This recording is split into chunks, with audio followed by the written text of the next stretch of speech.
Iunie 2025 este o dată cu mare impact pentru absolvenții Colegiului Național Preparandia Dimitrie Țichindean.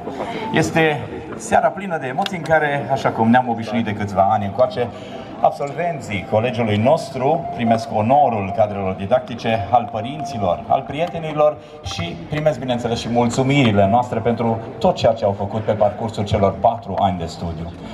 An de an, rezultatele de excepție ale elevilor noștri au făcut ca școala noastră să devină o școală de prestigiu și pentru acest lucru ridicăm pălăria în fața tuturor absolvenților noștri de astăzi. Este foarte important să nu uitați un mesaj pe care îl spun mereu în altă parte, dar este și pentru voi valabil. Pentru noi doar peda contează. Acesta să rămână mesajul pe care să-l duceți mai departe și mereu să vă aduceți aminte că aici ați petrecut 4 ani și ne-am bucurat de multe lucruri frumoase pe care le-am înfăptuit împreună. Așadar, este o seară minunată în care spunem tuturor invitațiilor noștri din această seară, tuturor părinților, tuturor absolvenților, un bun venit la ceas de sărbătoare aici în curtea Colegiului Național Preparandia Dimitrie Țichindean, unde am de ne întâlni pentru ne rămas bun de la absolvenții de clasa 12-a. Este festivitatea de încheiere așadar a claselor a 12-a și ne bucurăm pentru faptul că alături de noi în această seară îi avem pe invitații noștri, cei care au spus prezent și iată și ei vor lăsa un mesaj celor care astăzi vor părăsi colegiul nostru. Așadar, vreau să spun pentru început un bun venit domnului primar al municipiului Arad, domnul Călin Bibarț. Salutăm prezența în cadrul festivității noastre a inspectorului școlar general la județul Arad, inspector Marius Gönder. Salutăm reprezentanții universităților arodene din partea Universității Aurel Vlaicu din Arad, profesor universitar dr. Liviu Sebastian Bocâi, prorector responsabil cu transparența academică și relații internaționale. Din partea Universității de Vest Vasile Goldiș din Arad, salutăm prezența domnului profesor universitar dr. Cristian Bențe, prorector al Universității. Salutăm prezența în cadrul acestui prezidiu a doamnei Lorena Bucureștean, președintele Comitetului de Părinți pe școală. Și avem alături de noi și pe cei doi vicepreședinți, adică o întreagă echipă alături de noi, doamna Nicoleta Peștean și domnul Adrian Alda, vicepreședinții Comitetului de Părinți în cadrul colegiului nostru. Doamnelor și domnilor, am să îi ofer domnului director microfonul și cuvântul pentru a invita invitații noștri să ne spună câteva cuvinte în cadrul acestei serii festive. Bună seara tuturor și bun găsit la ceas de sărbătoare pentru o nouă generație de absolvenți ai Colegiului Preparandia Dimitrie Țichindeal.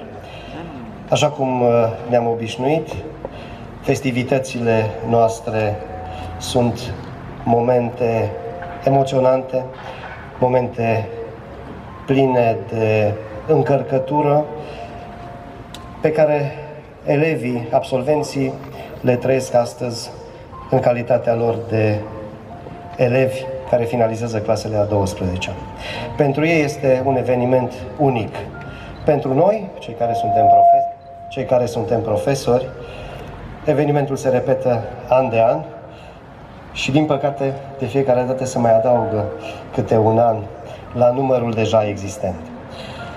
Vom începe festivitatea noastră de astăzi rugându-i pe invitații noștri să ne adreseze un cuvânt și am să îl rog pe domnul primar să facă oficiile de deschidere a acestei festivități. Domnule primar, vă mulțumim pentru prezență, vă oferim microfon. Mulțumesc frumos, mulțumim pentru primirea călduroasă și la propriu și la figurat. Să știți că nu la dumneavoastră mă încrunt, dar bate soarele. E un moment deosebit și sunt onorat să mă aflu astăzi aici. E un capăt de drum și deschiderea unui nou drum. În general primiți foarte multe sfaturi și indicații în această perioadă. Încerc să mă feresc de acest lucru. Sunt convins că așa cum v-ați descurcat 4 ani de zile, și atunci când ați mai chiulit câteodată, și atunci când s-a terminat bateria la telefon, sunt convins că veți descurca și pe viitor. Cei care veți urma drumul învățământului, sunt convins că aveți o fundație solidă, că veți avea puterea să priviți cu zâmbetul pe buze o sală de clasă cu toate problemele ei, să reușiți acum în sens invers, ca dintr-un haos în clasă, să țineți o lecție și exemplele ar putea continua, dar cel mai important, și aici îmi permit să nu-i spun un sfat, ci să vă adresez o rugăminte, este că pe oriunde vă vor duce pașii, să nu vă uitați familia, școala, dascălii și Aradul. Drum bun, fiți binecuvântați! Mulțumesc frumos! Mulțumim, domnule primar, și am să-l rog în continuare pe domnul inspector școlar general, domnul profesor Marius Gönder, să ne adreseze câteva cuvinte. Domnul inspector. Bună ziua sau bună seara tuturor! Am să mă încrunc și eu, dar nu la dumneavoastră, ci din cauza soarelui. Sigur, participăm astăzi la un eveniment deosebit. Prin postura de inspector general am avut ocazia săptămâna asta să particip la mai multe școli la acest eveniment deosebit, absolvirea claselor a 12, să știți că peste tot emoțiile sunt la fel. Eu nu pot să remarc, pe lângă faptul cât de frumoși sunt absolvenții de la pedagogic, eu îmi cer scuze, dar vreau să remarc și diriginții cât sunt de frumos. Am văzut și costumațiile lor, sunt foarte frumoase și, într-adevăr, acest moment este un moment deosebit. De ce, dragi elevi? Nu o să fiți de acord cu mine, dar aș vrea să vă spun că astăzi, sau în aceste zile, cea mai frumoasă parte din viața dumneavoastră s-a încheiat. Din acest moment, indiferent că veți intra în câmpul muncii sau veți continua studiile universitare, ceea ce sunt convins că marea majoritate dintre dumneavoastră vor face acest lucru, intrați într-o altă etapă. Intrați și luați în piept viața reală, să știți. Acum nu mă credeți, dar peste câțiva ani S-ar putea să vă aduceți aminte că unul care se strâmba din cauza soarelui la absolvire ne-a zis chestia asta. O să vedeți, cu trecerea anilor aici, la concluzia asta ajungeți. De aceea, bucurați-vă că sunteți absolvenți de pedagogic, iubiți această școală, fiți mândri de ceea ce ați făcut și ce ați învățat în acești 4 ani de zile și mergeți cu capul înainte mai departe și visați în fiecare zi și faceți tot ce vă este cu putință să vă îndepliniți visul care este la voi în suflet. Vă urez mult succes, vă urez baftă la examenul de bacalaureat, la admiterea în facultate și sunt convins că un procent covârșitor din acești elevi pe care i-am acum în față vor lua bacul și vor fi admiși la facultate. Multă baftă, stimați elevi! Mai am 2 cuvinte pentru părinții dumneavoastră. Eu nu știu dacă dumneavoastră aveți emoții, dar sunt convins că părinții dumneavoastră au sigur dublu emoții. Și pentru ei se încheie o perioadă din viața lor. Viața când dumneavoastră erați copii. Sigur, copii o să fiți până când o să aveți și voi 50 de ani. Dar copii care merg la școală, cărora le face sandwich-ul, îi duce la școală, s-a încheiat și aceea. Bucurați-vă, părinții, și să știți că mai mare bucurie pentru un părinte nu este decât realizarea copilului și faptul că copilul a luat bacalaureatul, a reușit în viață, a reușit la facultate. Stimați părinți, eu vă înțeleg emoțiile, vă urez și dumneavoastră să fiți stari la emoțiile care urmează săptămâna viitoare din 10, când începe bacalaureatul, și vă mulțumesc pentru parteneriatul pe care l-ați avut cu această prestigioasă școală a municipiului și județului Arad, Colegiul Național Dimitrie Țichindea. Stimați colegi, dascăli, dați-mi voie și dumneavoastră să vă mulțumesc pentru munca dumneavoastră și pentru că o parte din sufletul dumneavoastră l-ați dăruit acestor copii frumoși care sunt aici alături de noi. Vă mulțumesc, stimați colegi, și să ne vedem cu bine la următoarele generații de elevi. Mulțumesc!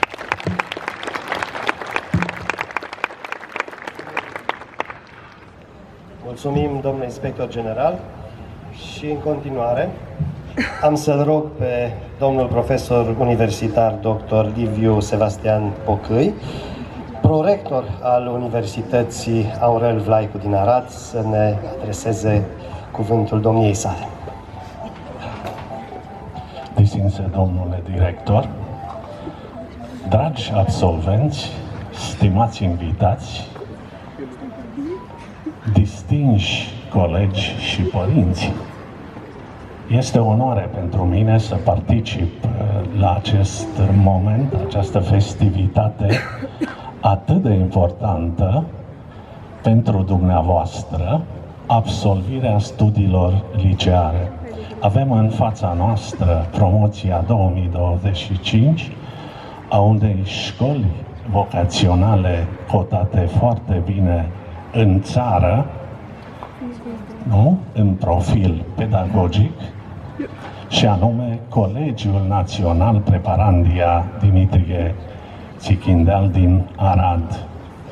Vă felicit pentru finalizarea studiilor liceale și vă doresc să aveți, în primul rând, multă sănătate, dumneavoastră, părinții dumneavoastră și dascălii dumneavoastră, după care vă doresc dumneavoastră mult succes la bacalaureat și să vă urmați drumul profesional pe care dumneavoastră vi l-ați croit deja. Aș vrea să vă mai spun câteva cuvinte, și anume să nu uitați că educația, voința și determinarea sunt fundamentele reușitei în viață. Dacă îmi permiteți, o să îl citesc pe Platon. Educația este cel mai frumos dar pe care îl poate dobândi omul Este un adevăr, dumneavoastră ați dobândit această educație datorită suportului profesional al unui corp profesoral de elită și suportului material și moral al unor părinți care sunt sigur că o să vă, să zic așa, asigure suportul și pe mai departe. Cu ajutorul profesorilor dumneavoastră, cred că ați simțit ceea ce spunea Aristotel, că rădăcinile educației sunt amare, dar fructul este dulce. Vă doresc din nou multă sănătate, mult succes în tot ceea ce dumneavoastră veți întreprinde în viața profesională și personală. Felicitări încă o dată. Vă mulțumesc!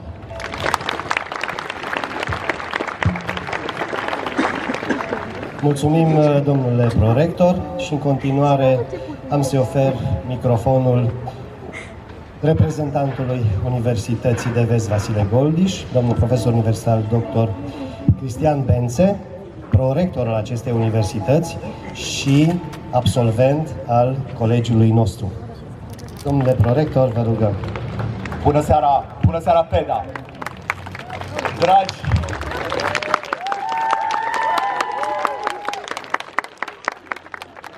frumoși absolvenți, distins corp profesional, dragi colegi profesori, dragi părinți, unici, membri ai familiilor, este ca de fiecare dată o mare bucurie să particip la festivitatea de absolvire de la PEDA.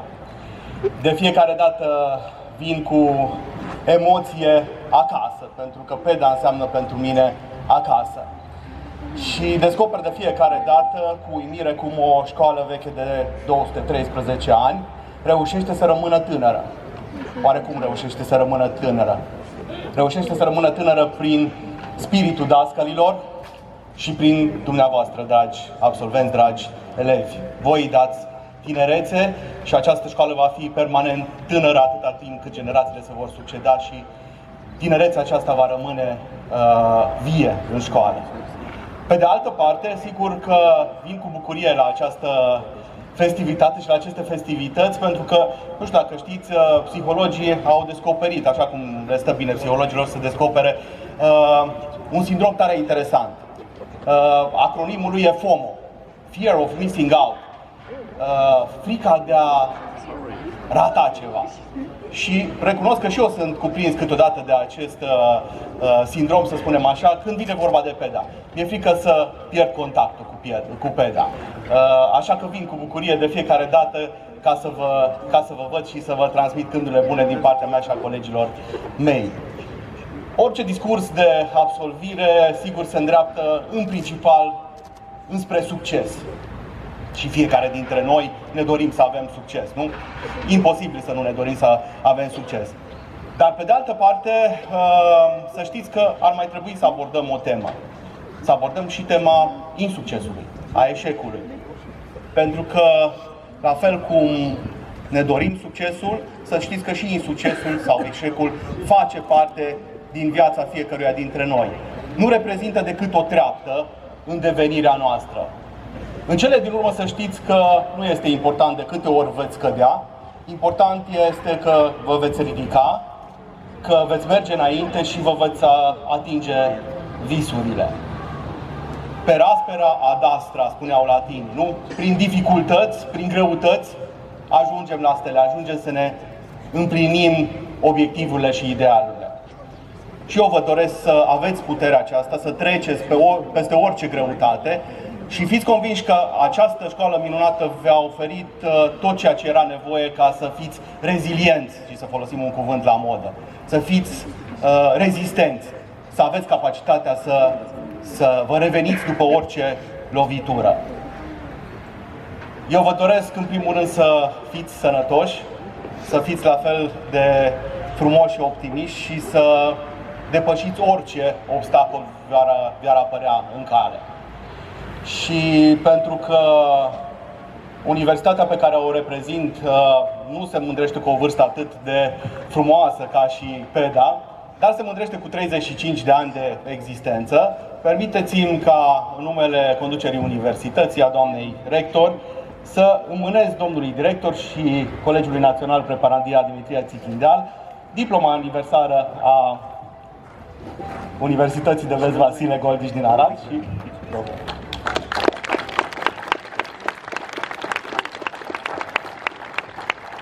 vă mulțumesc tare mult și vă urez mult succes! Vă mulțumim, domnule prorector. Orice festivitate de final de an școlar este un moment de bilanț. Nici festivitatea noastră nu face excepție, pentru că în cele ce urmează vom face bilanțul rezultatelor obținute la învățătură, adică vom da premii și mențiuni. Și am să-i rog pe rând pe diriginții claselor a 12-a să vină alături de noi ca să le ofere elevilor premiile pe care le-au obținut cu sudoarea frunții. Așadar, clasa 12A, diriginte, domnul profesor Alexandru Bratu.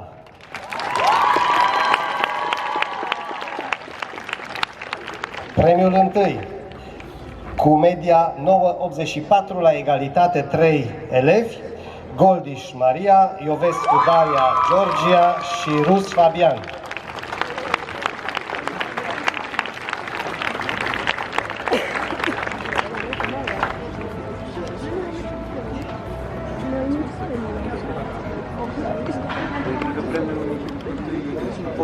Premiul 2, cu media 9,68, tot la egalitate, Pasăre Amalia Ramona și Todea Loredana Natalia.